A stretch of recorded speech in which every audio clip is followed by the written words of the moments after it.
Oh boy, Drift Week is officially over. It was over when I got to New Orleans, but we stayed there for a couple of days. The wife flew out and just kind of relaxed, did some sightseeing, went to a plantation. Um, it was a good way to kind of wind down and not be in a drift car with I have to be here at this next time before 8 in the morning, etc., etc., etc. So, officially back in Albuquerque. I actually went and dropped the IS 300 over with Jim Guthrie at Car Crafters to see if we could straighten the frame out and possibly strengthen it because it was salvage title and they chopped off the front end and re-welded one on, but it looks like they welded it on with peanut butter. So we're going to address that, get it stout, because I want to know whether or not I need to get another chassis or not. Otherwise, I would switch everything over to a new chassis, and I don't really want to do that. But if I have to, I have to. So that's over at Car Crafters. The S13 needs a head gasket from the video we filmed right before this, so that got switched out and put back into the trailer, to which I need to bring it over to 1010s, and Scotty and I are going to smash that out, but I still need to order the damn head gasket in the first place. So, upon getting back to Albuquerque, New Mexico, and opening up my bank account, I wanted to cry. So this particular Drift Week video is going to be how much does Drift Week actually cost? Now, not everybody's going to do Drift Week like me because I fail miserably at life in general, and I had a lot of expenses that some were self-induced, some were not, and I'm going to break it down from what it would have cost me had my car not broken down at all whatsoever, with minimal parts and repairs, and tires and hotels and all of that stuff. Then I'm also going to add in what the trip actually cost with bringing my truck and trailer to Houston so I didn't have to drive it all the way home, the extra trip to Albuquerque, lodging for 3 people, and I'm going to kind of break down what those costs were and why I have them in the first place. So that's what this video is going to be about. Plus, I'm going to give you my grand total for all of the pre-production, like all of the stuff that went into Drift Week before Drift Week even started, and I'm not going to count the costs of the car itself. I'm already assuming that if you want to do Drift Week, you have a drift car that you're not building from scratch and or fixing from scratch. That's not a cost that I'm factoring in. So for this particular case, I did buy the car just for Drift Week, so adding that in, I just want to cry. So yeah, let me get started with the breakdown of the absolute needs and must-haves of Drift Week. Now I'm recording this after the fact, but I totally spaced it because I paid it months and months and months ago. The Drift Week fee. This is the administrative fee that Aaron charges to everybody that goes on Drift Week to do the logistics side of things, to pay for the trailers to go out with the tires in them, to pay for the tracks, to pay for insurance, etc., etc., etc. Now, this apparently ranges. Some guys paid up to $1,500. Some of the older guys got a little bit of a discount, but you will be over $1,000 just in your entry fee alone to do Drift Week by itself. So we are going to put that on the higher end of things, and I'm going to enter that in as $1,500. Now, moving right along to where I was before, talking about tires. You need tires. We didn't go through as many tires as we thought we were going to. Last time, the tracks were faster, the tracks were more abrasive, and probably ended up going through around 30 tires. So that's what I budgeted for this time. So I had 12 tires shipped to Albuquerque first before Drift Week, got them all mounted up on my Consize, and packed everything up into the truck and trailer and headed down to Tucson. Now, I had planned on using all of those, and I ended up having to give some to Levi, but that's a different story altogether. So 12 tires times, I believe they were 78, 90 a piece. Let me go get my laptop.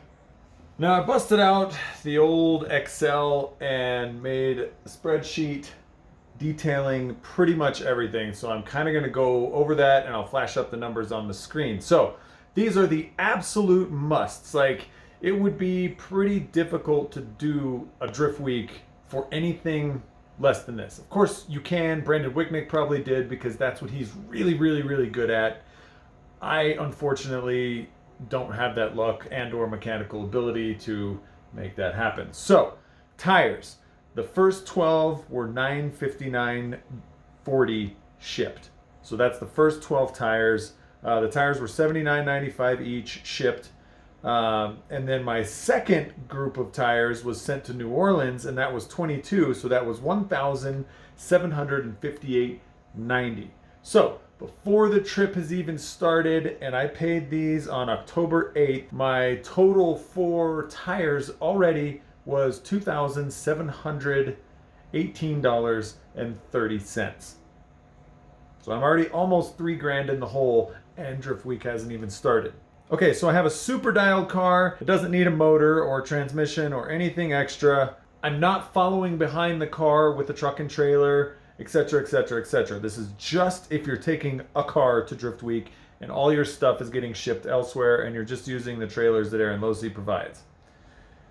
Just drift car fuel. I had 42 fill-ups because I had a 15-gallon tank that had about a gallon of foam taken out of it and a gallon and a half for the radium surge tank system. So basically a 13-gallon tank. I was averaging around 13 to 14 miles a gallon with the trailer attached.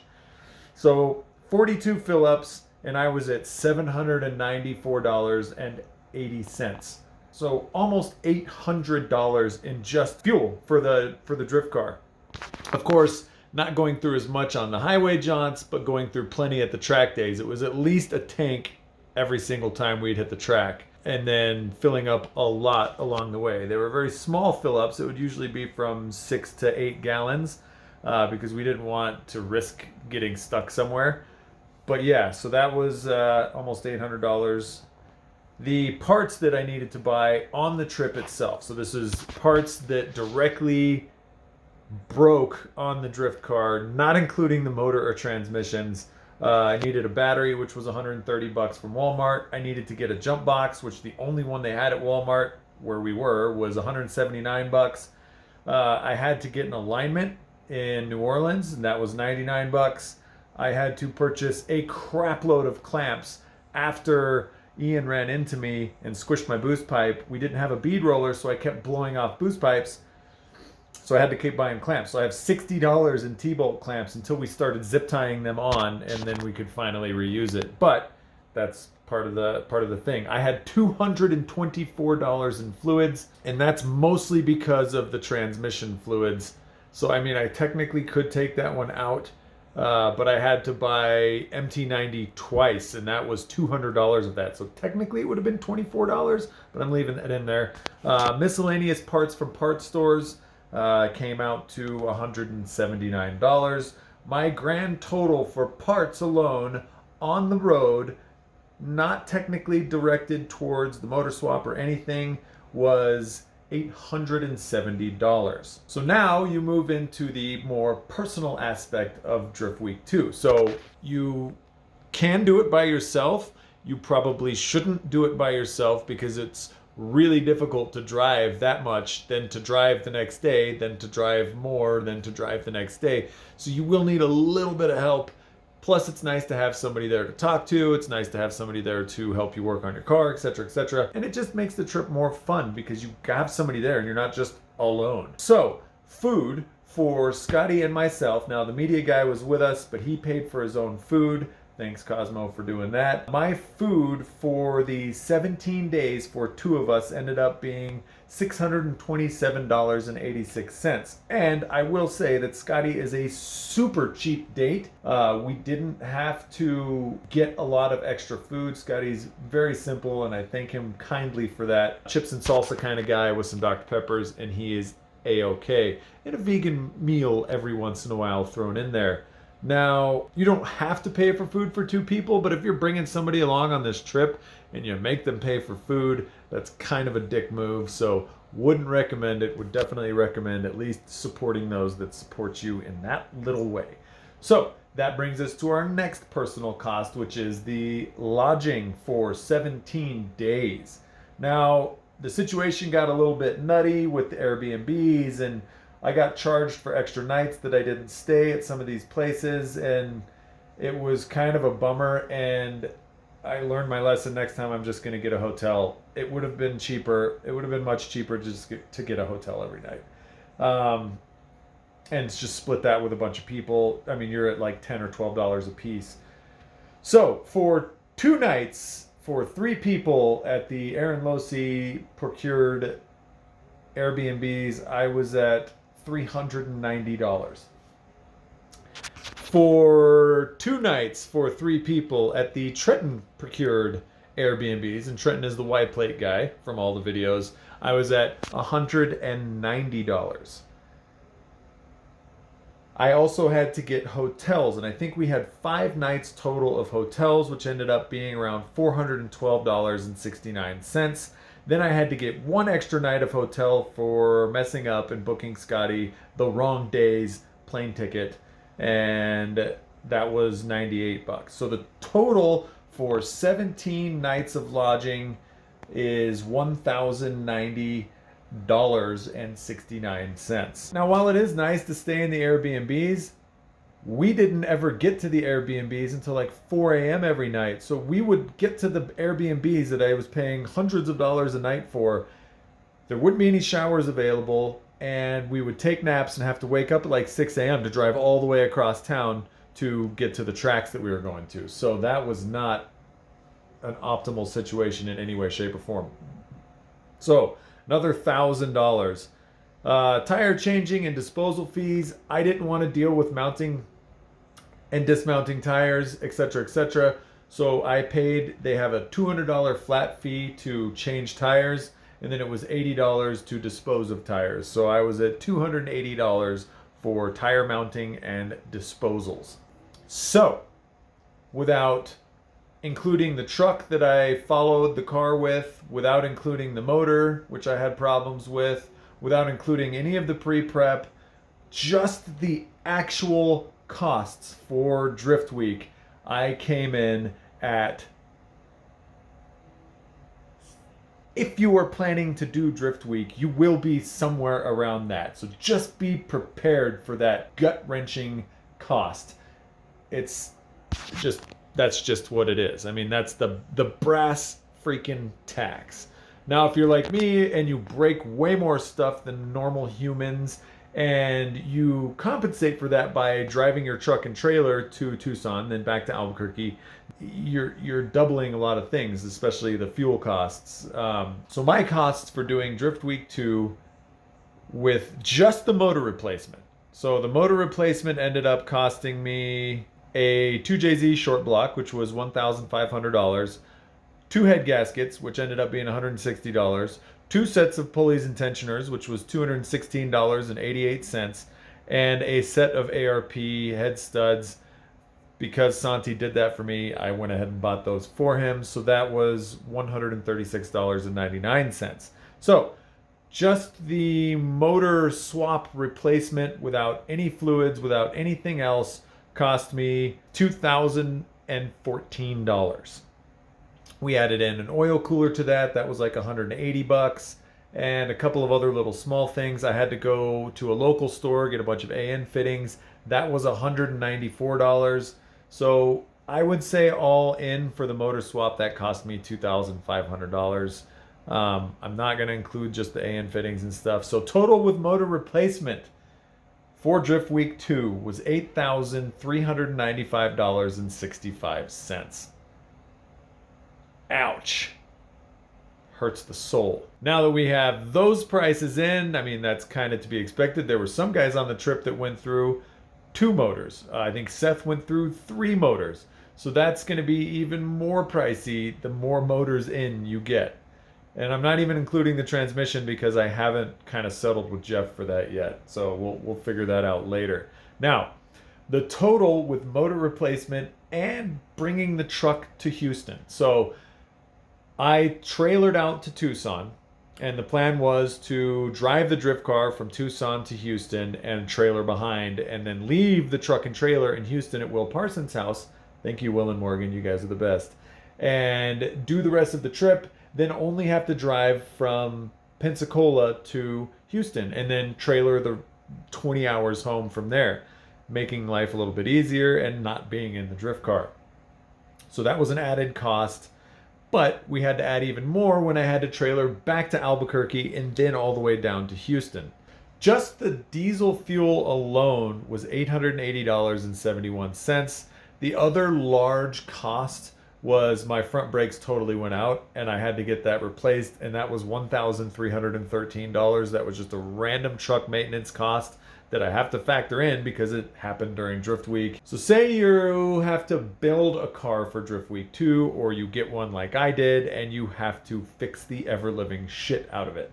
It's not what you need it to be, you know it's not going to make it, and you have to change a lot of stuff to make it work. I have, which I'll put up a screenshot of kind of everything I did. Some of this stuff, obviously, was stuff that didn't need to go in there, didn't need to put another stereo in it, didn't need to put a digital recording rearview mirror. There were some definite nice to haves, not necessarily need to have. So that being said, my car prep, this is everything that I spent from October to November when we left, was $7,355.58.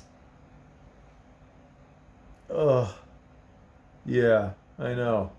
Ridiculous. And just some of the things I had on there were fire suppression system, the mirror, the stereo, the hitch, a bunch of sockets so we could have 12-volt charging. There was roll cage padding for the harness bar in the back, the backup camera, spare wideband O2 sensor, storage trunk for the trailer, an extra mattress for the media guy, locks for the trailers, 3-foot diamond plate sheet to mount the fuel cell on, those little bumper mounts that have the rubber bands, a flex fuel sensor, a Garrett GTX 3076R because we did turbo down quite a bit, all of the miscellaneous hardware that went with that, the radium stuff, which was again a hookup deal at around 50% off, so that was a huge chunk of that. The spare electric water pump, which was almost $200, and then there were miscellaneous parts that we had 2 different orders to ATEC for lots and lots of different things. One was $583, the other one was $463. And then I had to order some random stuff from Drift Motion. I think we got a underdrive pulley for the power steering, and that was $71. So that brought my grand total for everything, for the base Drift Week, for the motor replacement, and for bringing my truck to Houston to drive back. That put my grand total for Drift Week 2 at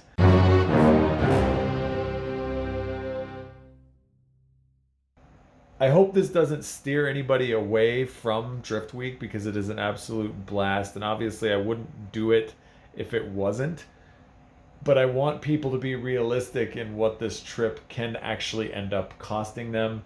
Like I said, you don't have to do it this way. If you already have a dialed street car that is driftable and you just go and you take it and you do everything, you can do it for, I would say, $5,000 on the low end. You're probably going to spend more than that just because stuff happens, and that's just kind of how these trips go.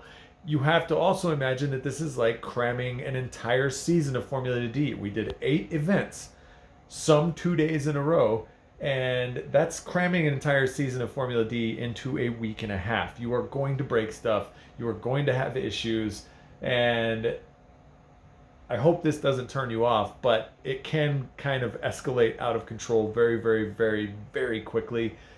I hope this video helps a lot of people that kind of had questions about like, hey, I want to do Drift Week next time. How much is this going to cost me? So if you start working on your car now, getting it 100% dialed for Drift Week 3, and you don't have any issues the whole time, just bank on around $5,000. If you are an idiot like me and you break stuff all the fucking time, you're probably going to be closer to 10 grand. If you trailer out for half of it, or see, here's the other thing is car transport. A lot of guys had their cars shipped out to the first place, which is expensive. That's going to be a couple of grand to ship there and to ship back when you're finished. So keep that in mind, that those costs aren't too far off from what it would have been otherwise. So yeah, those are my grand totals. That's the costs for doing Drift Week. I hope this was an informational video. I know that it's going to be one of the more boring Drift Week videos, but hey, it's informative and I want people to know what it actually costs. This has been Officer Dan, and I'll catch you guys on the flip side. Peace.